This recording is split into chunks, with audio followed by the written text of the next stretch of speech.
So as you look at the financial system and how it's developing internationally, there are rules which are now cutting across different frontiers. And one of the things that's international now and is established is that the idea that one company can make profit in one jurisdiction and shift it to another and just choose where to pay tax, the lowest tax jurisdiction should be the one where it chooses to pay tax, is something that's becoming slightly more controlled. So this is called the base erosion and profit shifting scheme, the inclusive framework to control that, and it's being established by the OECD.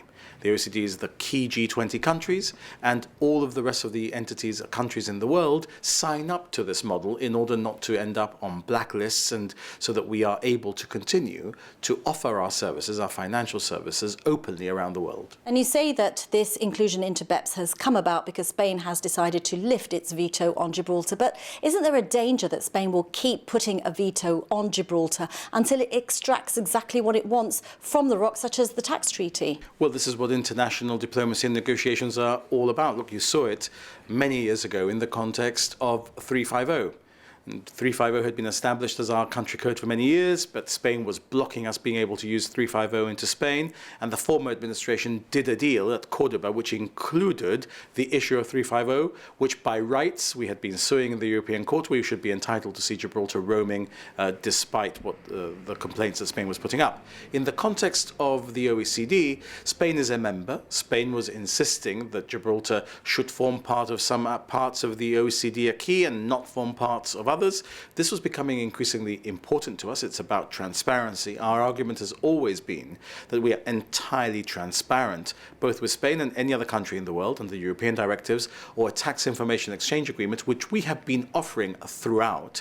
So if Spain has used her veto to gain something, what she has gained from us is that which we were freely offering and volunteering to her, but she was making the argument internationally that we were not. So I think we've called Spain's bluff on this, and we've got it right, we've got the balance right, and we've achieved also inclusion in BEPS. Was that one of your bargaining chips right from the start when you signed this tax treaty? So it was one of the key things that we were keen to ensure we took away in exchange for the international tax agreement with Spain.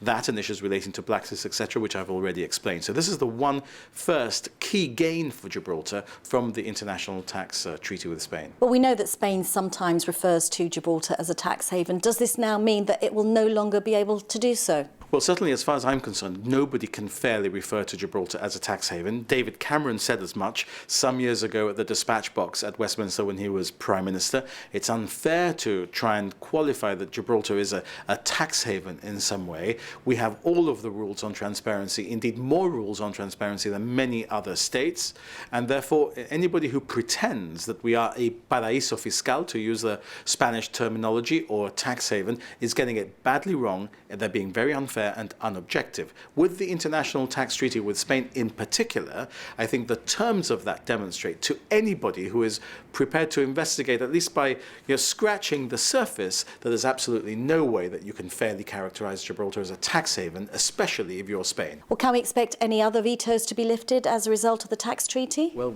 watch this space.